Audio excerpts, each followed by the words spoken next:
Let us start today's show by deepening a mystery. There is a recent chain of events that have unfolded in quick succession, too close to each other, that have left Kenyans puzzled and wondering whether they're in fact linked. The president has a meeting at State House Nairobi with Deputy President William Samoei Ruto, a meeting that takes over 3 hours.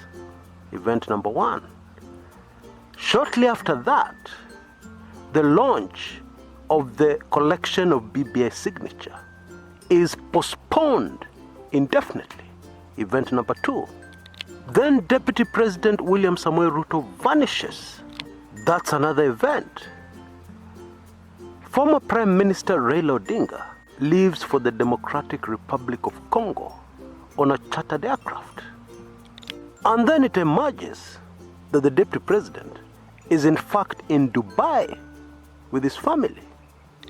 And then a fake video emerges online, alleging evidence given at the ICC by Rwandese Felician Kabuga, which mentions the name of the Deputy President, of course in a negative way. Folks, all those puzzling developments are linked. Yeah! Oh yes, even if you didn't have information, it is rather obvious that they have to be linked. Just look at the way they unfold in such neat, quick, choreographed succession. But what do they mean? What are they really telling us?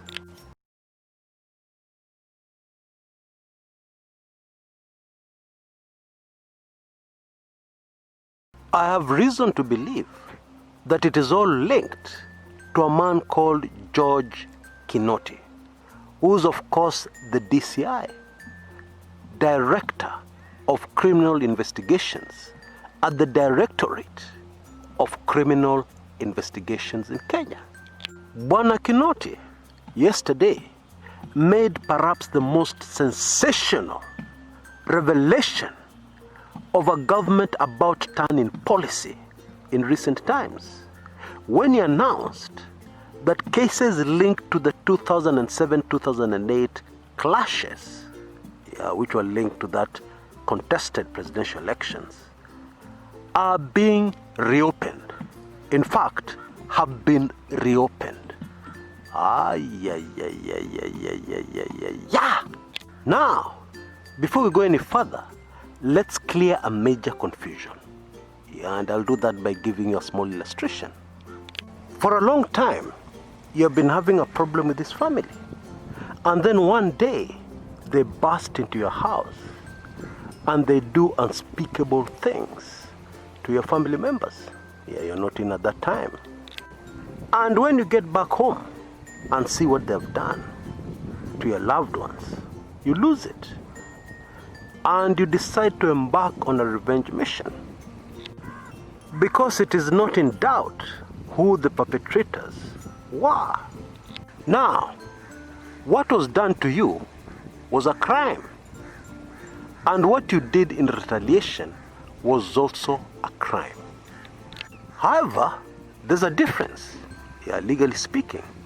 In the first crime, which was committed against you, there are witnesses.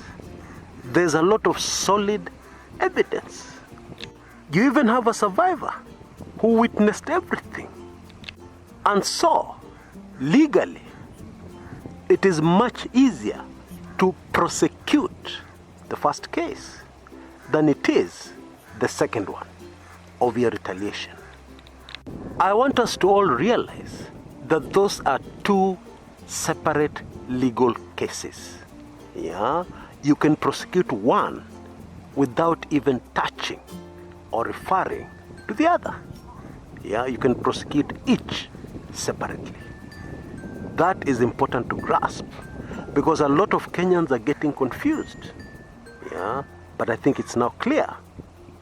Now, in my view, And based on the information I have, Bwana George Kinoti's move yesterday was a huge clue to unravel what is really happening in the country called Kenya.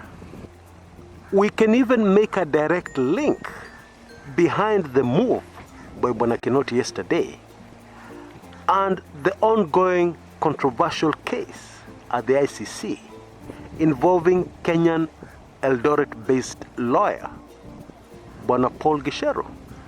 Both of them have one glaring thing in common. And that thing in common is the Kiamba church incident.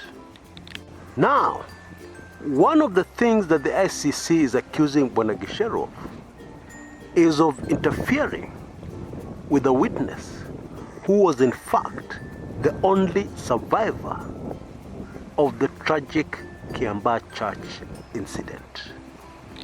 And if we come back home to Kenya, one of the areas where Bwana Kinoti's investigation is going to be focused on, there are many cases, but one major case that it's going to focus on is, you guessed it, the Kiamba church incident.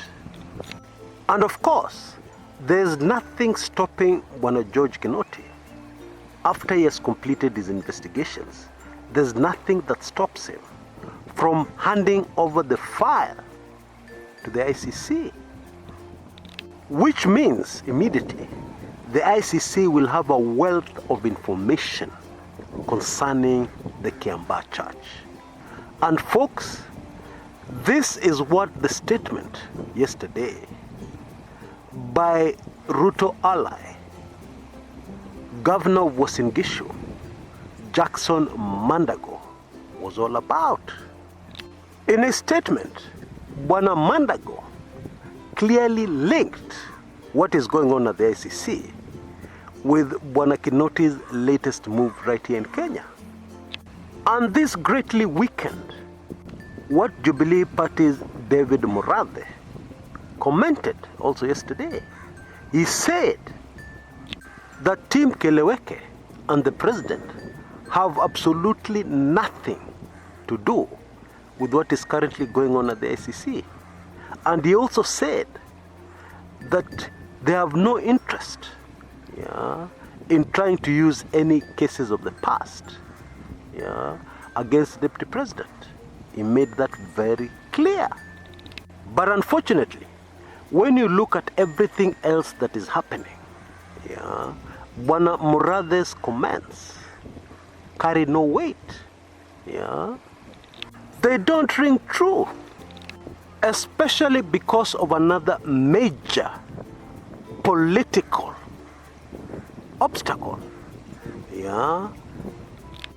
And anybody can see that it would be wise that in the exit strategy and plan of President Uhuru Kenyatta as he leaves the presidency in 2022, it would be wise for this obstacle to be dealt with, if possible.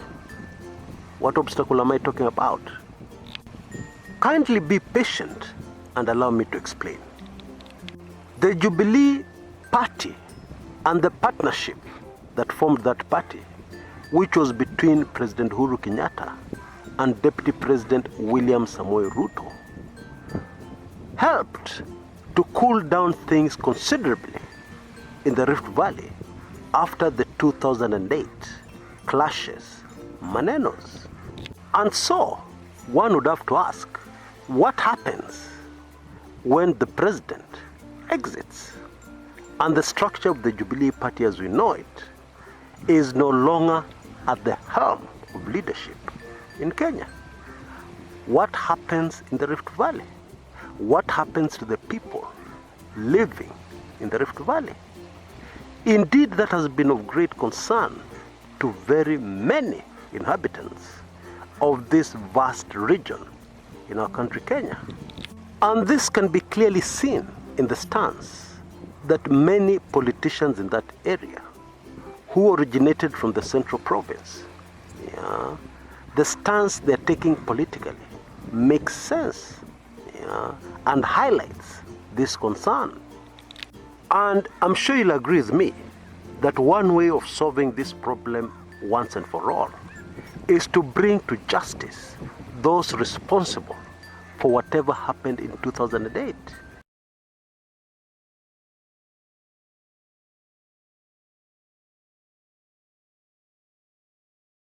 Yeah, so that they're not in a position to repeat what they did. Because if they're convicted and behind bars, they'll not only be unable to lead any such actions in future, but even those others who escape justice, those other watu wa mikono, the people who assisted them, will fear to do anything. Problem neatly solved. However, solving this problem in this way will come at a very high cost to quite a number of leading Rift Valley politicians. Apart from the obvious, and you'll forgive me because this is still a very sensitive issue, apart from the obvious, one thing that will happen is that those politicians who have been able to get support from voters within the Rift Valley who hail from communities that originated from outside the Rift Valley will no longer be able to do so. Because the current situation is that these Kenyans have been forced to vote for certain people for their own security. What that means is that the strategy some politicians in the region have been using to get votes will no longer be viable, because residents of the Rift Valley will now be free to vote the person they see best without any other considerations, and especially considerations of security and their safety in the province, which over 50 years after independence is a very sad thing to happen to any Kenyan living within the borders of our country. It's just very sad and completely unacceptable that any voter would be put in such a situation. But my point is, if this whole matter were to be concluded at the ICC and in local courts and justice served, then that problem going forward would be solved. I think by now you know where I'm going with this. And it should be further proof, or rather further persuasion, that it is in the interests of the current administration in Kenya to sort out the Rift Valley issue once and for all by getting justice for victims of the 2008 clashes.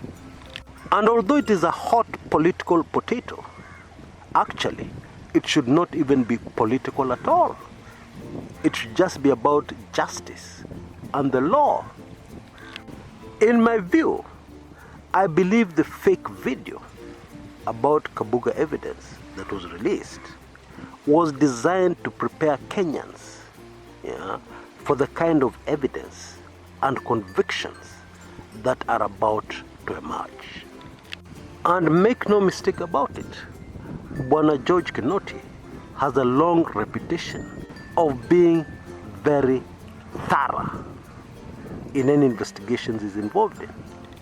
In conclusion, it may not be very clear how the other incidences I've mentioned all tie in with this. It may not be clear how they are linked, at least for now. But I believe we just need to be a little patient.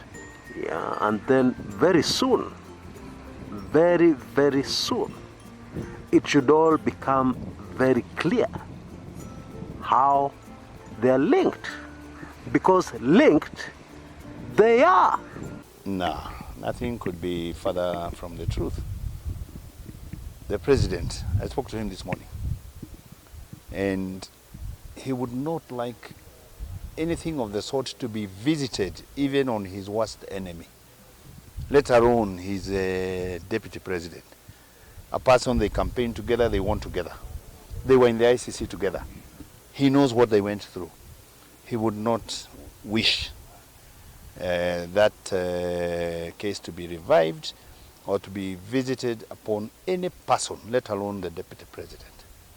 Yeah. He was his lawyer. He has a warrant. There was a warrant out on his head. Maybe he just wants to go and clear himself. That is why he volunteered to go there and give his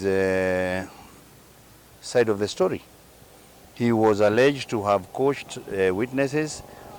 He was alleged to have been engaged in witness tampering. He is probably just going to clear the air with the ICC. I mean, if you have a warrant hanging over your head and you have an opportunity to go and clear your side of the story, I would take it myself. I doubt that there is any mischief or any intention to revive that matter. I think it's about bringing that whole thing to closure.